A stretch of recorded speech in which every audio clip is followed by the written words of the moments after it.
no. Come on, where is it? Dave, it's your Idaho Central app here. Any chance you're missing a debit card? Let's get that taken care of for you. With ICCU's card control, you can turn any card off with the tap of your finger. You got it. And back on again. Ow, ow, ow, ow. The closest Idaho Central Credit Union branch is in your pocket. Ooh, the gym. My old stomping grounds. Hank Patterson, Fly Fishing Guide. Riley Smith, tight end. Yeah, I appreciate that. Hey, you wouldn't happen to be the kicker? No, tight end. Again, thank you. I'm looking for a kicker for Lithia Ford's fall kickoff sale. But you're not the kicker. No.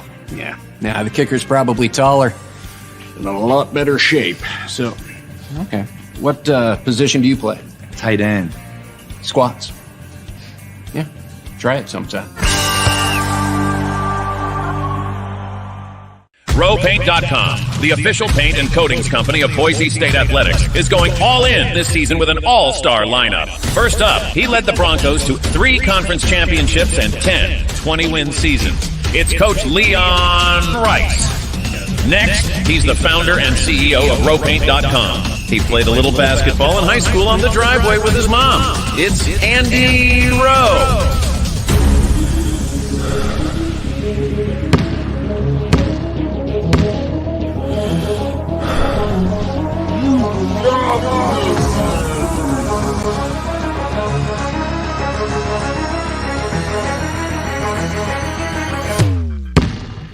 Oh, no. Want to just paint my house? Now that I can do. When I want Boise State to win, I trust Coach Rice to lead the Broncos to victory. And when I want the best painting and garage floor coating, I trust RowPaint.com to get that job done right.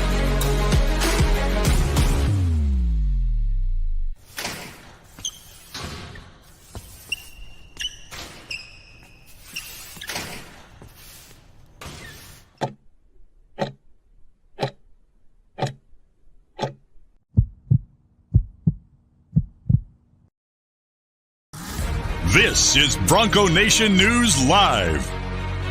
The best interviews, the most informed opinions, the latest breaking news, all from the top Boise State insiders.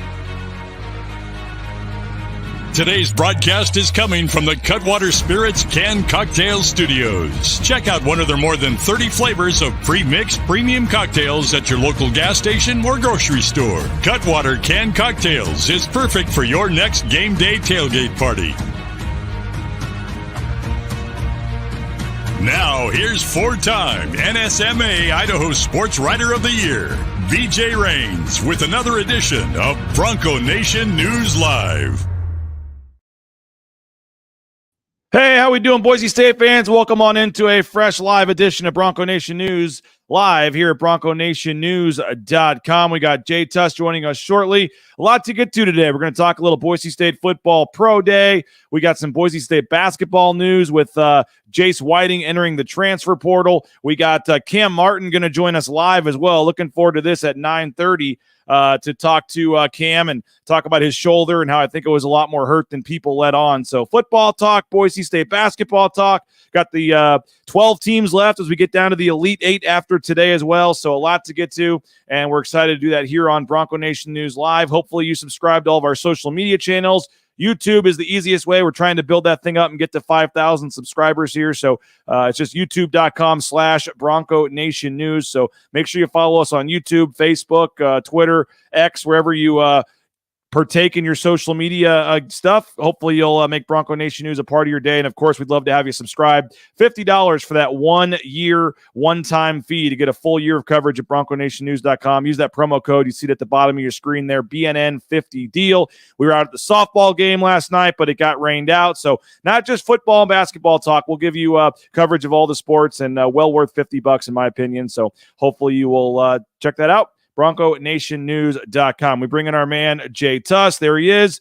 Jay, happy Friday to you. I know a lot going on. Got the weekend coming up. We got the opening night for the Rains boys tonight, and I know you got a lot going on with gymnastics and soccer and everything else, but happy Friday to you. Happy Friday, bud. How we doing? Doing good. Got the kids on the bus. It's always a good. Barely made it. We had to do the little wave out the window at the bus driver today because he was a little early, but he waited for us. So always a good day when they're on the bus, and that saves me the 15 minutes of having to drive them up to the school. But so they're out the door, and I can get some work done here for the next 7 hours or so. That's awesome. And both their teams are 0-1 right now, but only one game out of first place in the standings. So and Nate Staley already talking a little trash to you in the YouTube chat there. Go Sox 1-0 versus Mariners. So. Man, and how about Tyler O'Neill, man? You could have won some money on Tyler O'Neill last night. His 5th straight opening day with a home run. He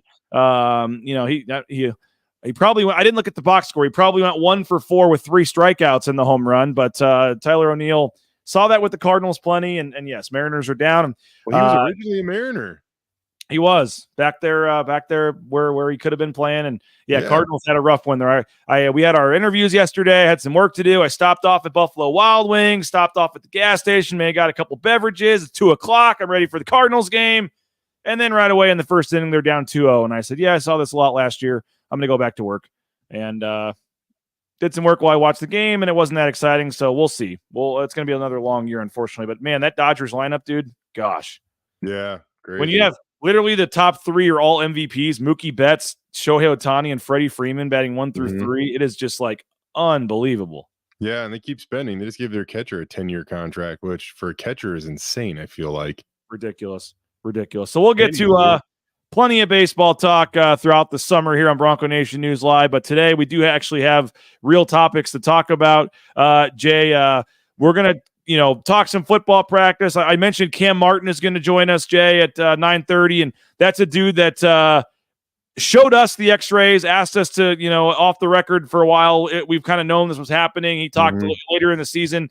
I put it on the screen right here. You can see literally detached, bone from his shoulder, and he didn't want it to be let out that he was hurt this bad, and it did come out, and he did have surgery the other day, and so he's going to join us and tell us about it. But man, especially when you look at what he did late in the season, and then that couple big offensive rebounds in the San Diego State game, made the free throws to win the game there at the end of the regular season, and then single-handedly kind of keeping them in the game for a while there against Colorado with some of the plays that he made to really find out what he was dealing with and the surgery that he had to have. Looking forward to talking to Cam because this guy did, got some criticism, Jay, for maybe not, living up to what some thought he might be here. But he ended up, with given what he was dealing with behind the scenes, I think ended up really showing how much of a warrior was and really battling for the team here. Yeah, it's super unfortunate, man, because, especially watching him in Dayton, you just got glimpses of what he really could be. And he didn't even really get a chance to shoot it, in Dayton. And he, if they had him at 100% this year, man, ifs and buts, they don't really matter. I get it, but they would have been another level of good. I really do believe that if Cam Martin was ready to go. And that AC joint, man, I dealt with one of those my senior year playing football, and those suck. And mine was not anywhere near as bad as Cam's. But I remember just even having the sprain, being able to move your arm above your shoulder was it was painful. And for Cam to do what he did, I'm every time he shot, I would probably assume that he did. He almost probably winced because that's not a comfortable injury to play with, and he did it. So did it really not only 1 year, but for almost 2 years. And maybe we can get into that too, because I know there was I feel like we've explained it, and Cam even kind of has gone over it, but as people, when we reported this earlier in the week, they said, why didn't he have surgery earlier? And it just, they thought that he could rehab it without surgery, and it would kind of take care of itself. And it just didn't. It didn't work. And coming back from that Canada trip, they were like, you need surgery. And at that point in time, it's too late for surgery because he doesn't have a red shirt year, doesn't have a medical red shirt. I mean, his eligibility is absolutely exhausted. And so if he has surgery, he misses the final year that he can play college basketball. So he just had to put it off. Yeah. And you mentioned this on one of the games that you did the broadcast. Cam actually sent me, this is the kind of guy Cam is too. He literally a couple days ago even before we had the interview scheduled, he sent me an email. It said from Cameron Martin, and I'm looking at him. Is this Cam Martin? And it was a clip of some highlights from him, practice footage from Kansas that he probably used when he was being recruited by schools like Boise State. And it's just practice footage, but it's him shooting. It's him. I'll put it on the screen here. But you mentioned, Jay, his shooting and the difference in his shooting when he was at other places and what he was dealing with the shoulder. You can watch some of the, he does, there's some passes here, some posts up, but there are some threes. But his shooting motion, Jay, as weird as it looked, it's never always looked like that. He kind of had, because of the injury, couldn't really get it up. And that was what they thought they were getting in him, Jay, was a 40+% three-point shooter. They really thought the outside part of his game was going to be a huge benefit to them. Mm-hmm. And unfortunately, because of that shoulder, we just never really got to see that.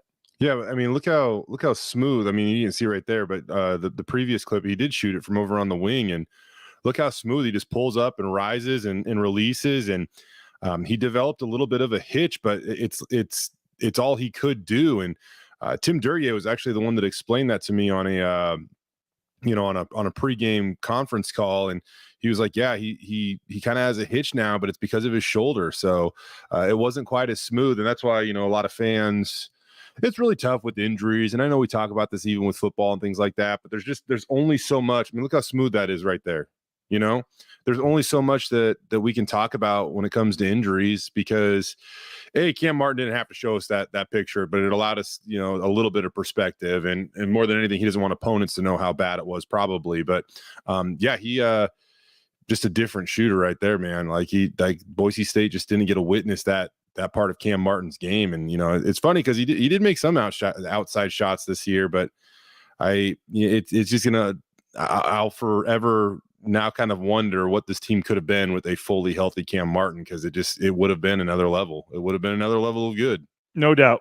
So we'll talk to Cam at 9:30. Looking forward to him catching up with him. I know he's going to stay in Boise for a while, Jay, and rehab the shoulder injury. His brother, actually, I'm going to have his brother on next week. His brother already is a very successful businessman, and his brother, I was talking to him in Dayton, like literally has a lawn care business, and in the year or whatever it's been, 10 months since he's been in Boise, has already bought out 3 other lawn care businesses, and like literally is making like a lot of money and having a very successful lawn care business in like 10 months, enough so that he might literally stop playing and just focus on his lawn care business right now.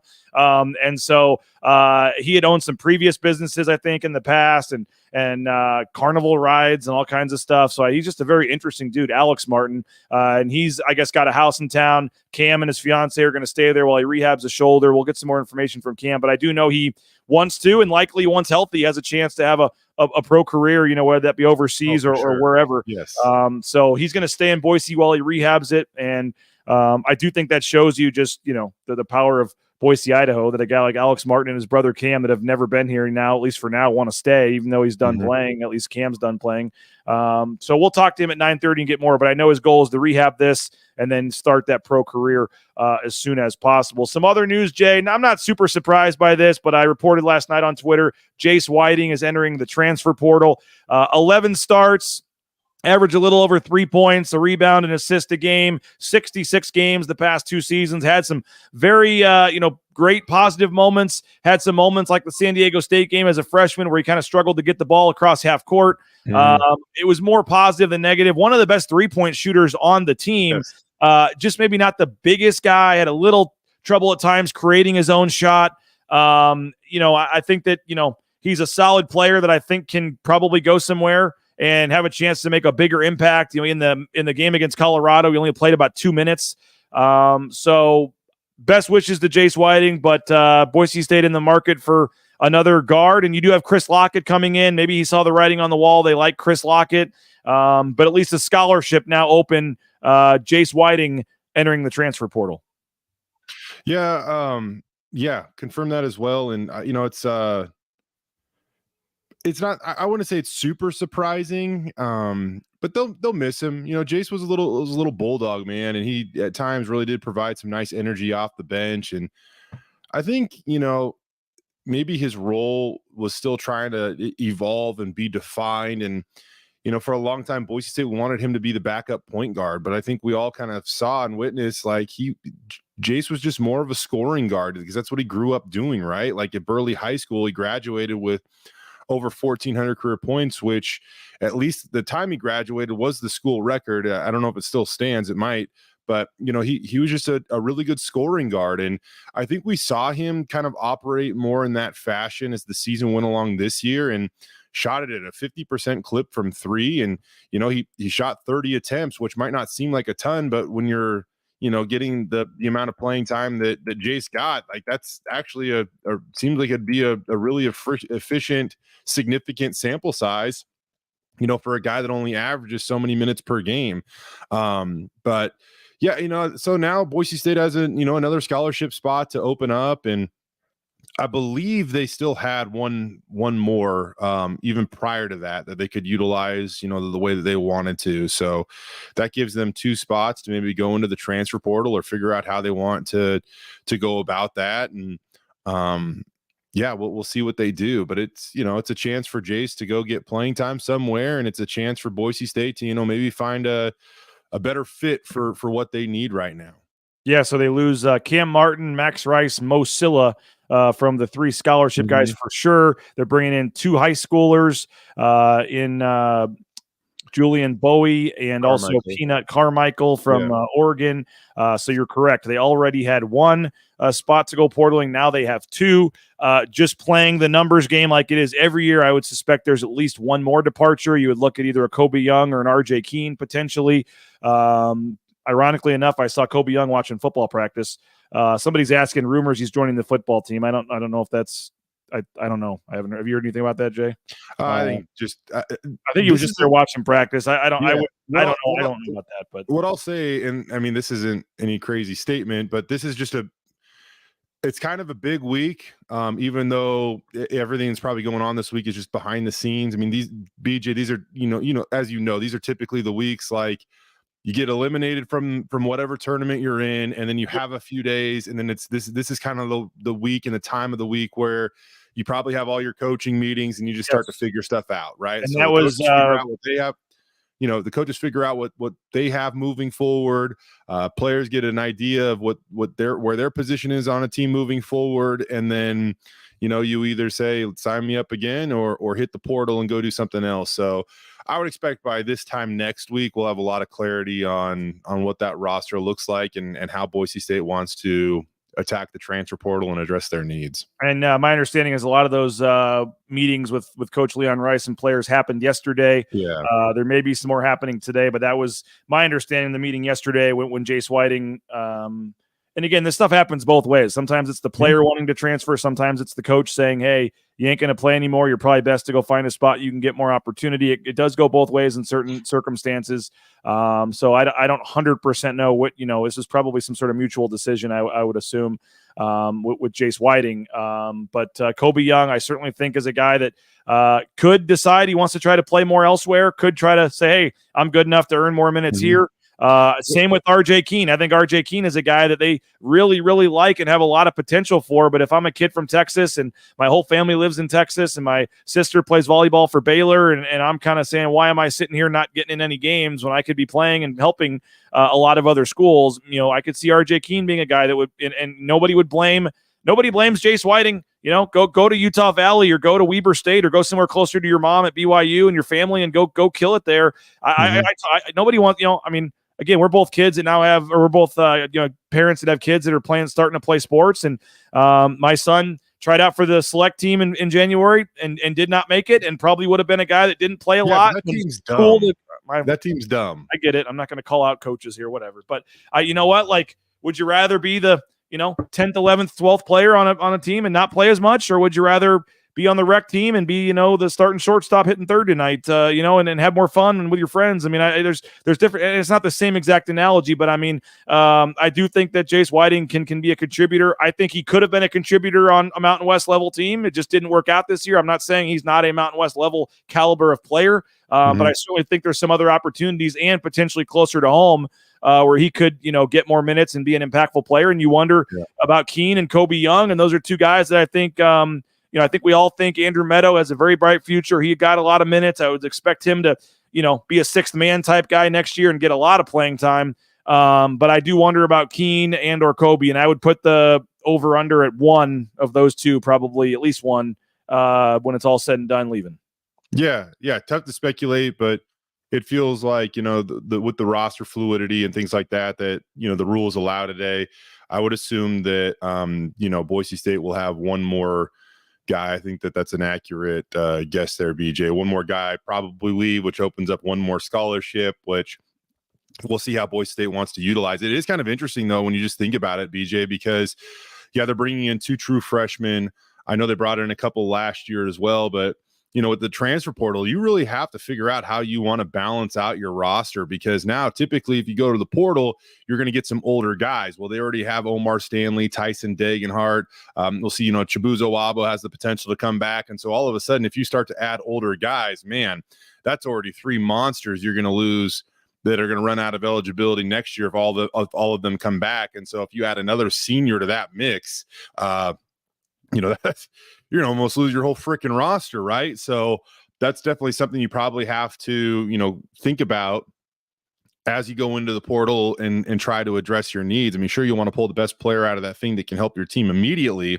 Yeah. But you also, unless you're, a school that's just loaded with NIL money and opportunities where you can buy whoever, you can't necessarily just only get guys that are seniors out of the transfer portal. So it'll be really interesting to see how they address that. And, one thing I'll say too, and I think it's okay with bringing this up now, just that the season's over, is that called the Air Force game.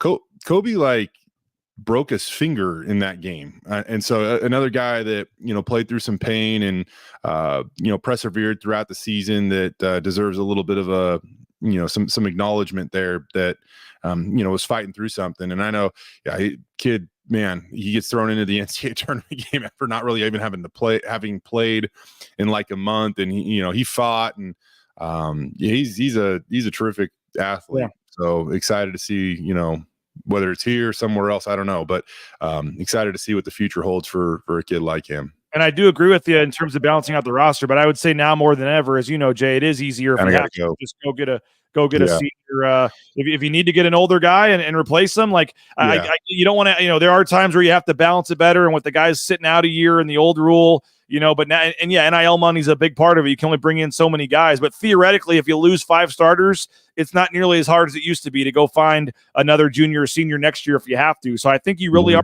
building these rosters 1 year at a time now.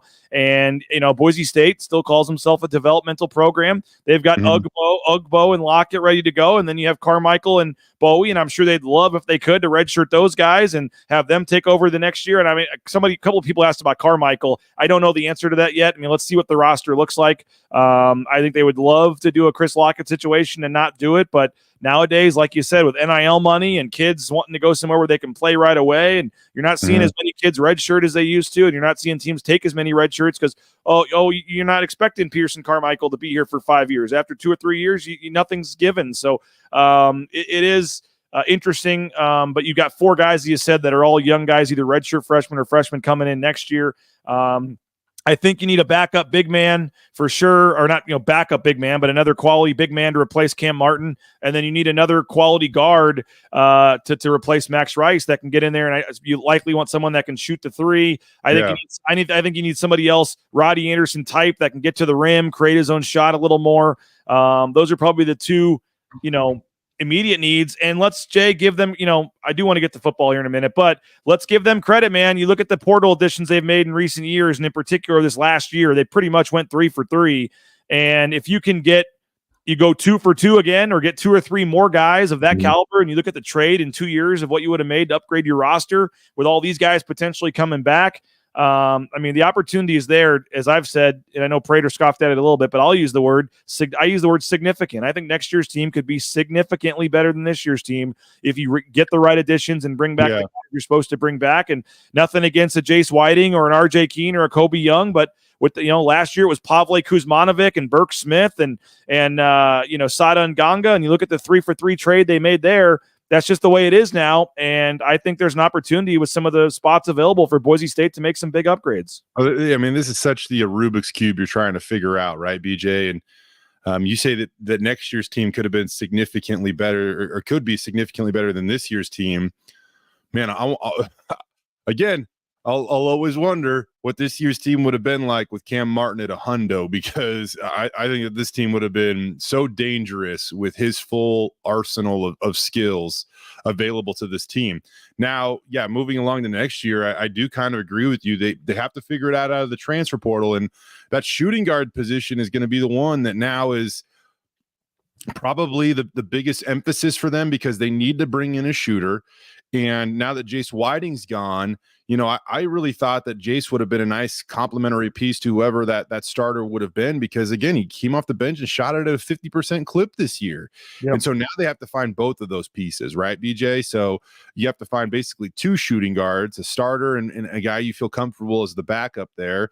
And then you have to bring in, a big, and you really want to, continue to, foster that competition at the point guard position to make sure you're getting the most out of that. And so, another kind of intriguing thing though, that might be interesting. I mean, can you imagine moving Buzo to the shooting guard and bringing in, another small forward or even power forward, and which could be the spot that Ugbo fits when he's on the court. Yeah, that's something they do. Yeah, the roster versatility you'd have there with Tyson playing the 3 and just figuring it out from that, and then all of a sudden you are big and you are long. I mean, if you have Chibuzo Abo playing your shooting guard position, I mean that would be. And I agree. And I will say this, like RJ Keene is a shooter. We didn't get a chance to see it this year. He just didn't get a chance to play much. He's a fun guy to be around. That's part of it. But RJ has a freaking edge to him that I just would love to see. Yes, I hope he stays. His confidence, be able to come out on the court and really make an impact on this team. And I just don't. The opportunity just has not fully presented itself yet for the guy to consistently get minutes and playing time to where I feel like he might be able to play with the confidence that and the edge that really helps a team. Hey, we're going to hear from Cam Martin. He's going to join us in a couple of minutes. But first, I want to tell you about a couple of our great sponsors. Cutwater Spirits, the studio sponsor here at Bronco Nation News. More than 35 flavors of premix premium cocktails. You can pick one up at your local gas station or grocery store. Our title sponsor is rowpaint.com. They've painted my entire house within the last 10 days or so as we're getting ready to move, and couldn't be happier with the job Andy Rowe and his staff did. roepaint.com. Check them out. All your painting needs, interior, exterior, residential, industrial, commercial, and of course their concrete coatings. When we get over to our new house, one of the first things I'm going to have done is call up Row Paint and have them get out there in the backyard with the concrete coatings. 5 times stronger than epoxy. It's such a awesome thing. We have it in our garage and our back patio at our current house. So check them out. roepaint.com. Speaking of Tyson Degenard, he works with Idaho Central Credit Union, ICCU.com. We're working with them on our mortgage. It was Brent Cotter and his staff over there at ICCU do an outstanding job. I highly recommend the folks there at ICCU for all your banking needs, including whether it be home loans, car loans, you name it. ICCU.com. There's a branch pretty much on every corner. But, of course, the easiest mobile eBranch online banking right there online, ICCU.com. Ridley's Family Markets, more than 13 locations across the state of Idaho. And looking forward to shopridleys.com, the daily deals they have on there. You can find the location near you. And if you download that Ridley's app on your smartphone, you get savings up to 40% in the checkout line. So check them out, shopridleys.com. And speaking of looking to move, I've been working with Matt Bauscher and Kelly Ridley and their staff there, and they've been outstanding to work with. BauscherRealEstate.com, and I'm finding out firsthand, Jay, why Matt Bauscher is the #1 ranked realtor in the Treasure Valley. He is easy to work with, puts the client's interest first, and he has helped me every step of the way with advice and things, and it's very personal attention, and they're doing a great job negotiating with our counter offers and things, and very, very happy with Matt Bauscher and his staff. And so this is a first time I've used him as a client, and he is, or I'm a client of his, and I'm very appreciative of Matt Bauscher and the staff and everybody there over at Bauscher Real Estate. So make sure you check them out at BauscherRealEstate.com. Jay, I got a text back, Cam here, the link. So I do want to get a football comment from you before we get back to Cam. We talked to Spencer Danielson yesterday. We were out at practice. I know fans were freaking out that Kirby Moore was there. Going to try to take some of Boise State's players. Your general takeaways from whether it be pro day or yesterday's practice or anywhere you want to go on the football side for a minute here. First off, Kirby Moore is not there to steal Boise State prospects, guys. Like, come on now. Like that's ridiculous. What Kirby's done real quick, man, his first year as a play caller at Missouri was fantastic. I think it's awesome to see him back at Boise State, just being around the program.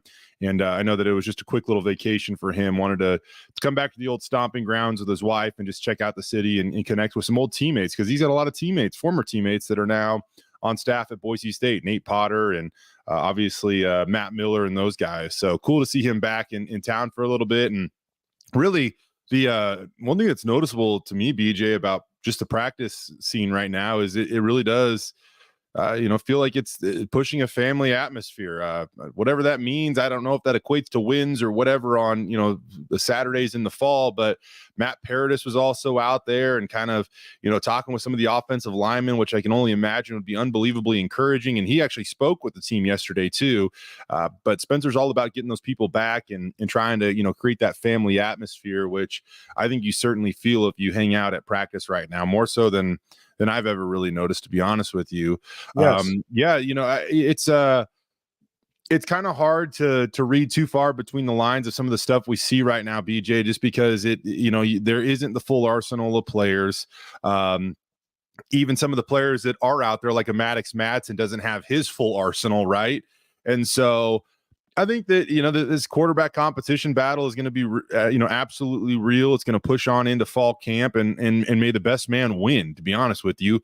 But it seems to be a pretty fluid situation right now. You don't really notice too much out of practice, which is probably a good thing. So they're off and running. And, as we get through spring ball here, we'll see what storylines and what details start to emerge. But I just, for the quarterback situation, I just expect that to push on and be competitive. And I'll add this: we talked to Latrell Caples yesterday. So excited to see what that guy's going to do for this offense. And if you talk with anybody over there, including Latrell, he's got this secret sauce, this magic ingredient, whatever, that he feels like really will help this team. And that's what his coaches say. And it's not just the fact that he had 51 catches for 549 receiving yards and 4 touchdowns as a sophomore in 2022. It's that he's just got this edge to him, man, that he will help this offense and make people around him better. Cam Martin going to join us in just a second. First, want to tell you about Lithia Ford of Boise. Check them out, lithiafordboise.com. They got 5 NIL deals with student athletes at Boise State. They're helping out Boise State. They're helping out Bronco Nation News. You can return the favor. Again, view their full inventory of vehicles. Do what the Raines family did. Purchase a vehicle from them at lithiafordboise.com. Taco Bell, they are also helping out Boise State. They're donating hundreds of thousands of dollars of student athlete scholarships for the men's and women's basketball teams, the Nicolason family, SON Management, and they're hiring.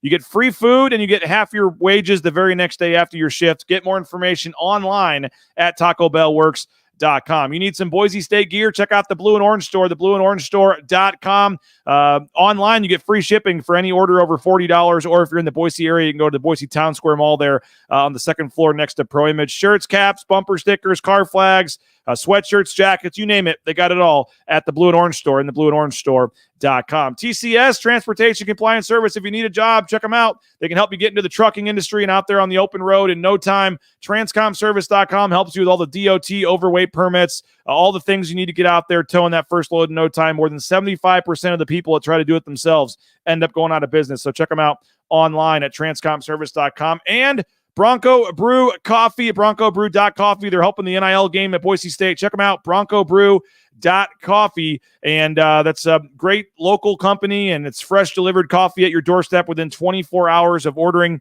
And again, they're a supporter of Boise State Athletics, and they're helping donate money to the NIL game. You just go to their website, choose the athlete, and a couple bucks goes right to their pocket. Check them out at broncobrew.coffee. Okay, Jay, we mentioned it earlier. We showed the some of the clips, and obviously the ugly looking MRI there. Let's bring him on and welcome him on. Our man Cam Martin, there he is. Cam, we appreciate you for joining us, man. Thanks for jumping on. How we doing, man? I'm good. How are y'all? Appreciate y'all for having me. We're doing great there, man. Man, I like the Jacksonville State gear you got on there, man. That's a throwback. I guess that's a throwback. It's the one piece of merch I have left, and it's the easiest putting on with this shoulder sling, so I appreciate them. You seem to be in good spirits, man. I know that you had kind of talked to us one of the days about it. We had kind of talked to some of the coaches, and I know you guys were trying to downplay a little bit what you were dealing with during the season, but it was obviously a lot worse than you let on at the time. Just take us through maybe from the start how we got to this point with the shoulder injury and needing the surgery the other day. Yeah, so I got injured. It would have been in August at KU. It was after the national championship year. We had our first scrimmage, and I started the first scrimmage. Very next day, first drill in practice. We're doing like a little one-on-one drill. I go to block somebody's shot. They pump fake. I fly over them and tuck and roll. Everybody says, "Don't catch yourself." I wish I would have caught myself.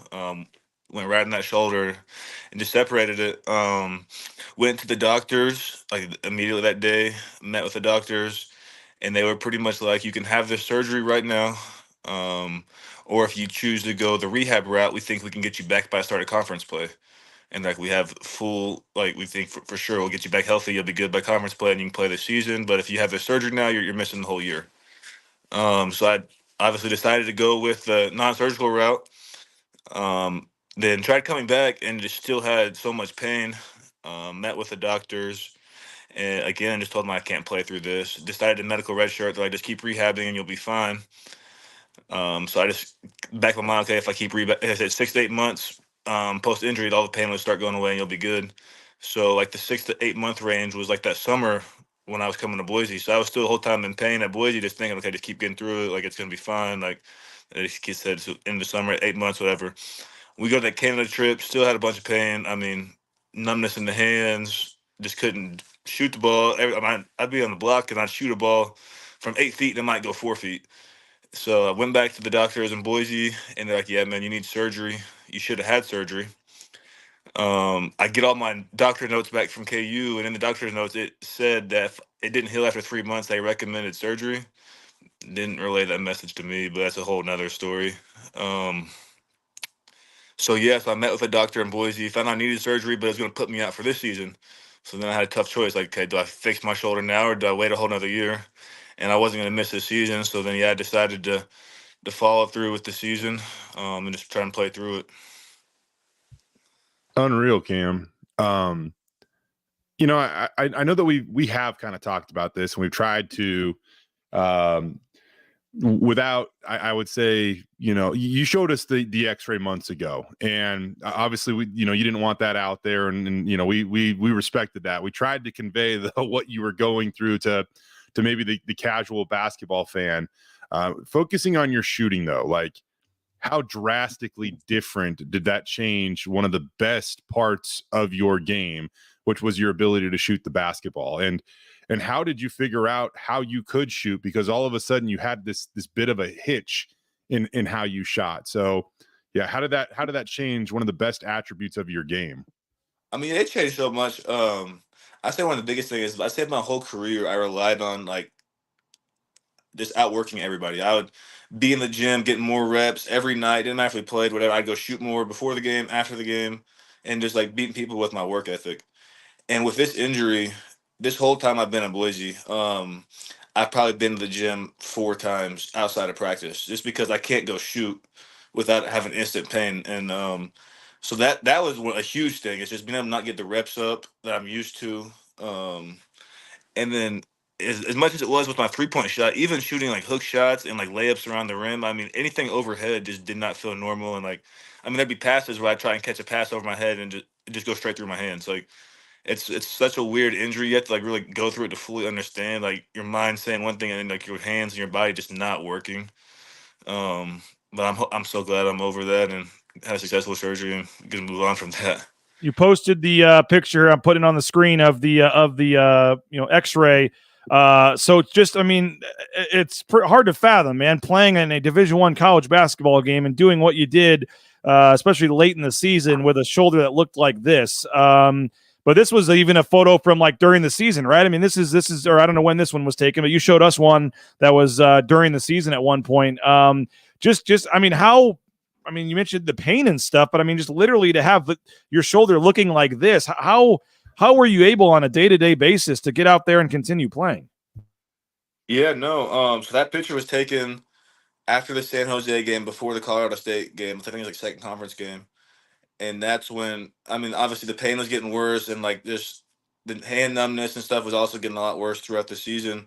So at that point, my parents' biggest concern was like, hey, are you going to be able to hold your kids when have kids one day? Like, you got to take this thing serious. And like, they were trying to talk me into like not finishing the year, like just taking care of my body, and like not even caring about basketball in the future. Just like, hey, like you're gonna have a family one day.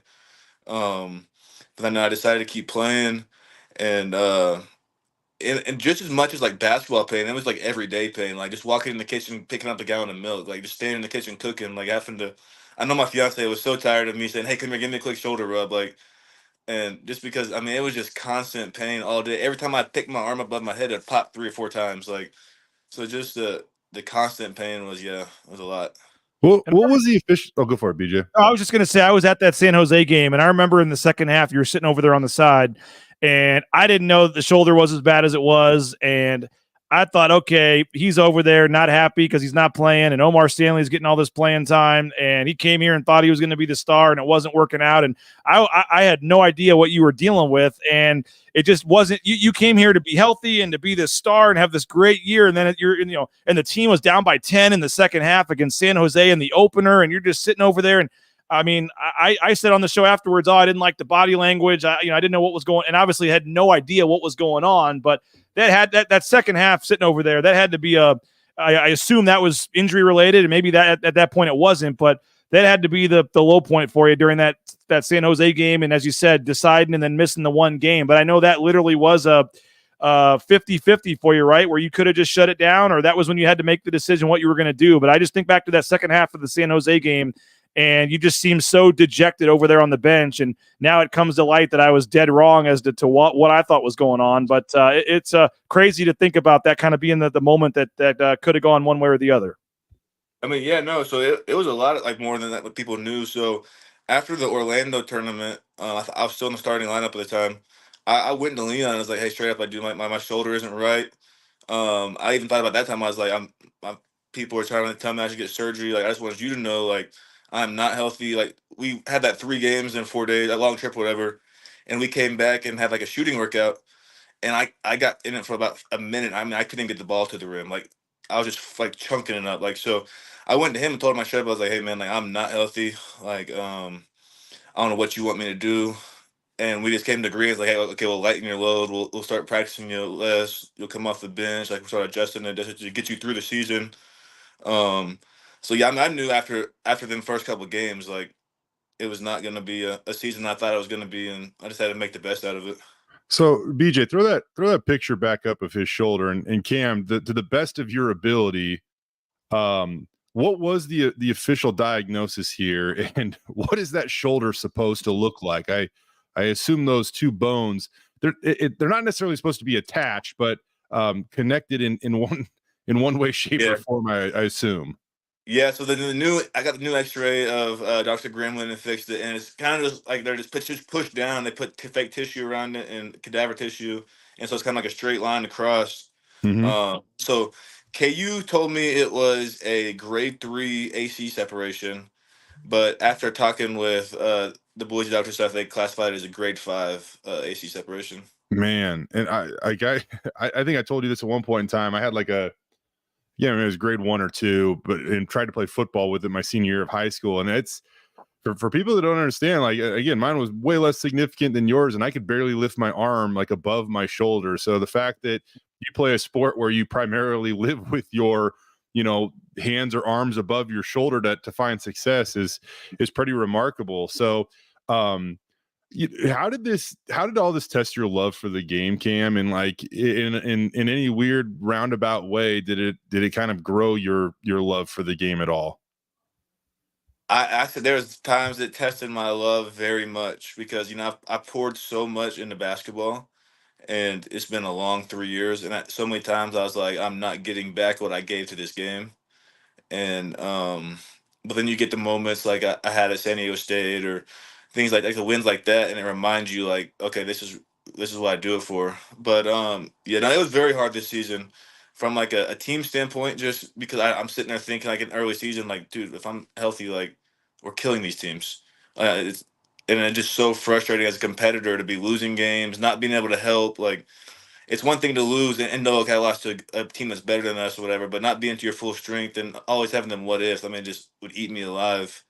And I'll always play the what if game if I had a healthy season, because I mean, I was in a great system that I could finally play free and play through mistakes and things like that. So yeah, it definitely made me love the game even more going through what I went through.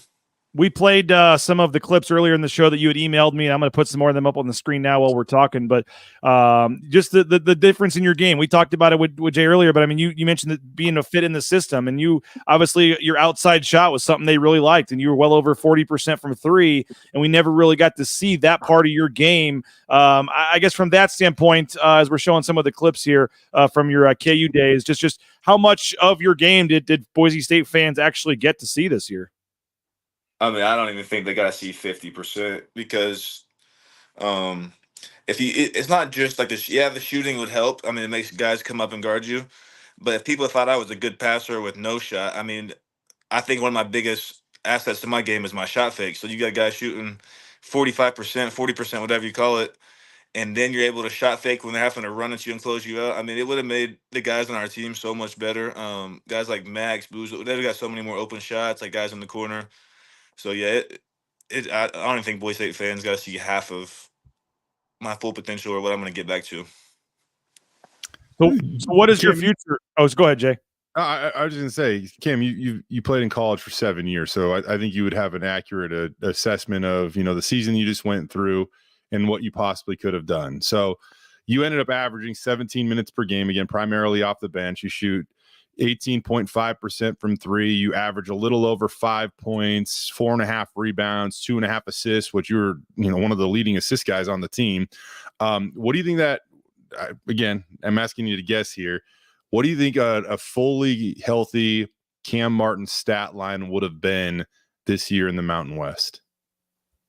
I mean, just going from a scoring standpoint, this is being humble. Like you said, I have seen every level. I'm probably the only player in the history of college basketball to play a Division II, low major, Everything. D1, a true mid major, and then a blue blood. Like, so I've seen every level of basketball. Yep. And I actually believe, like for me specifically, it was easier for me to score in the Mountain West than it was the Division II level, just with the pace of the game being faster, with the players you're around, the spacings, more spacing. At the Division II level, I was getting double and triple team every possession. So in the 2 games I didn't get double and triple team, I scored 49. The first 2 games of the season, my sophomore year, 49 and like 51 or something. So yeah, as far as the scoring standpoint, I mean, I truly believe I would have averaged, if the team needed me to, the same number as 24, 25 at Missouri Southern in this league. I mean, that's you will forever, Cam. You will forever be one of the biggest what ifs, man. Because, like I said, this team would have been so drastically different with you at 100%. And that's why I was so excited. I mean, because like, a lot of people get it twisted. They see, this guy went to KU, redshirted 2 years, but I got so much better them 2 years at KU, just playing with the guys in that gym every day. And I was already, I would say, pretty good leaving Missouri Southern, but I just took my game and my knowledge to such another level with them 2 years at KU. So I was super excited to be able to see what I could do with learning what I learned there and just getting in the right system. Changed my body a bunch. Was in great shape. So we can't find an 8th year. Man, if you can find me an 8th year, I'd play. But somebody said they wished you would have had surgery and come back next year. That wasn't an option, right? You couldn't have had surgery and missed the season and tried to get another red shirt. This was it no matter what, which is why you pushed through, right? See, yeah, that's what I mentioned to Leon after the Clemson trip. I was like, it's worst case, like 8th year, like, man, I'm tired of college, but is that an option? Like, because I don't want to play through this all year. And it was like one of the things you're going to leave in the hands of the NCAA, like maybe like a 60-40 chance that they approved it, but it wasn't worth it. So final question for me, and I guess it's a 2-part question, Cam, but just how much did you enjoy this year in Boise? And I know your brother now has a house here and he's got a business, roots here. And so it sounds like he's staying for a while. And I know you're going to rehab here, but I guess what was this year like for you overall, despite the injury and living in Boise? And what is your future plan here in terms of rehabbing and giving pro ball a try here in the future? Yeah, no. So My brother does. He started the landscaping business. So if anybody listening needs some landscaping, snow removal, all of it, he does it all. So free advertising, BJ. I'm gonna have him on next week. I told him we're gonna work out a little trade deal. I'll give him some advertising. He can come cut my grass for a while. We'll call it good. There you go, smart man. But yeah, no. So he loves Boise. I love Boise. Just the people. It's where I see myself possibly like coming back to Boise and put my roots here one day. I'd like to stay connected with the university and help out any ways I could. As far as me with the professional side, I'm just gonna try and get healthy, rehab it this summer.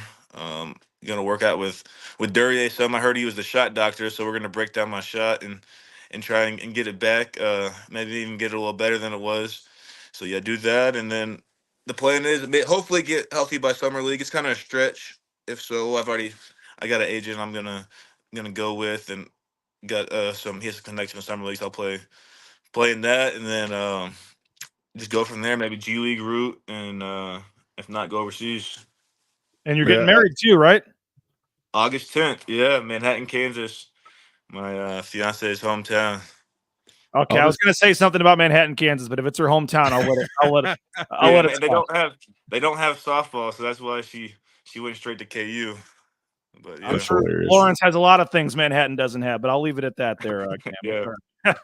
Hey, I'm just gonna finish it with this, man. Cam, I'm proud of you, dude. Like, sports are the greatest thing in the world. That they can be the most frustrating thing in the world, but one thing that doesn't really matter if you get too caught up in what's fair and unfair, it's just kind of a waste of time because it really doesn't matter, right? So the fact that you persevered and got through this season, I feel like is tremendous, dude. And you're going to be so much better for it later on in life. You battled these circumstances with a great attitude, and you went out with a bang, man. Like, what got into you during the NCAA tournament, and why did you have so much success against Eddie Lampkin? Because you kind of went to work at times against that dude, and you even picked up a tech in your final college game. So, yeah. What got into you that one final game where you just seemed like you were ready to leave whatever was left in that shoulder out on the floor? I give a lot of it to like adrenaline. Like I kind of the same conversation with Alex. I was like, dude, in the moment, like I felt like, I mean, obviously the overhead stuff and shooting wasn't there, but like just like the pain around the rim, catching the ball, I felt great.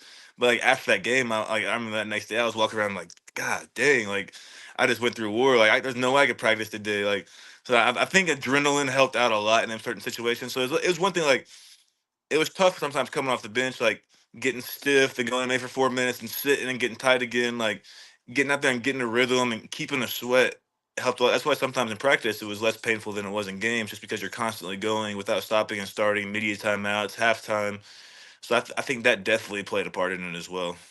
Well, Cam, echoed Jay's comments there, man.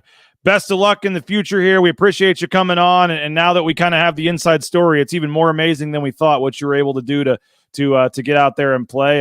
And hope you'll continue to be around Boise, and looking forward to staying in touch, man, and following your career here. And like I said, we're going to get in touch with your brother and have him on next week and talk about his quite the businessman. He's been here a year and he's already bought out 3 other companies already. I mean, he's rolling. Yeah. So pretty cool. Been like that since he was little, man. He's an entrepreneur at heart. It's pretty cool, man. So best of luck with everything with the shoulder, man. Thanks for coming on, and I'm sure we'll be talking to you, man. For sure, yeah. Appreciate you both this year for everything. Thanks, Cam. Appreciate you, man. Yep. There he is, Cam Martin, Jay, and man, we knew it was bad, but once you kind of hear about it and see about it, that it's unbelievable to see what he did down the stretch there. Yeah, he went through a lot, and I want to say this too. Like I kept saying, like if we only knew what 100, Cam Martin at 100% would have done for this team. I'll also say this. Cam Martin, with what he was down the stretch, was still unbelievably valuable to this team. The NCAA tournament game against Colorado is probably not even close without Cam Martin. They don't go to Viejas and win, near the end of the regular season without Cam Martin. So I would have loved to see what Boise State could have accomplished if Cam was fully healthy. But they also, even with Cam operating at a fraction of what he's capable of, Boise State doesn't have the season that they had without Cam Martin in any way, shape, or form. No doubt. Appreciate it, Jay, for your time today. Thanks, everybody, for checking us out, watching. We appreciate it. We got practice tomorrow. We got practice Tuesday, Thursday, Saturday next week. So a lot of Boise State football talk still to come. Anything special, Jay, this weekend on KTVB? I know the softball game got rained out last night. Get through. What's that? Maybe they'll play a softball game we can actually get through with this Boise weather. Yes, that would be hopeful. And I'm liking the sun right now to dry up the field, hopefully, for softball and for the Rains boys debut tonight for some baseball. So nice. Naismith scheduled to pitch tomorrow, game 2. So let's go. Happens. But appreciate you, Jay. Have a great weekend, everybody. Have a happy Easter, and we'll talk to you Monday morning with Mike Prater and I at 9 a.m. Make sure you watch KTVB for all your Boise State sports news this weekend. And if anything else breaks transfer-wise, whatever, we'll have you covered at BroncoNationNews.com. And we'll see you guys Monday morning. Appreciate it, Jay. Thanks to all of our subscribers, advertisers. Have a great weekend. Happy Easter. We'll talk to you later. Bronco Nation News Live, BroncoNationNews.com.